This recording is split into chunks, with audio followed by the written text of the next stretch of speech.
પાટણના હાંસાપુરની જ્યોતિનગર સોસાયટીમાં છેલ્લા ઘણા સમયથી જ્યોતિનગરના સ્થાનિક રહીશો પ્રાથમિક સુવિધાના અભાવને કારણે હેરાન પરેશાન થઈ રહ્યા છે।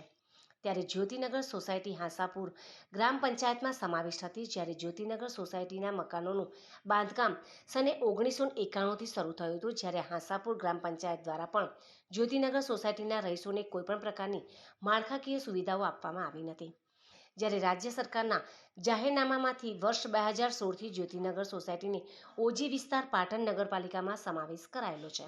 ત્યારે હાંસાપુરની જ્યોતિનગર સોસાયટીમાં આજ દિન સુધી નથી સીસી રોડ તેમજ રસ્તા, સ્ટ્રીટ લાઇટોની પ્રાથમિક સુવિધાઓ પાટણ નગરપાલિકા દ્વારા પૂરી પાડવામાં આવી નથી, જેના કારણે હાંસાપુરની નગર સોસાયટીના રહીશોને પારાવારિક હાલાકી અને મુશ્કેલીઓનો સામનો કરવો પડી રહ્યો છે। અને ચોમાસામાં વરસાદી પાણી ભરાવાના કારણે હાંસાપુરની જ્યોતિનગર સોસાયટીમાં મચ્છરોના ઉપદ્રવોથી રોગચાળો ફાટી નીકળવાની હાંસાપુરની જ્યોતિનગર સોસાયટીના સ્થાનિક રહીશોમાં ભીતિ પણ સેવાઈ રહી છે। ત્યારે આ સંદર્ભે આજરોજ હાંસાપુરની જ્યોતિનગર સોસાયટીના સ્થાનિક રહીશો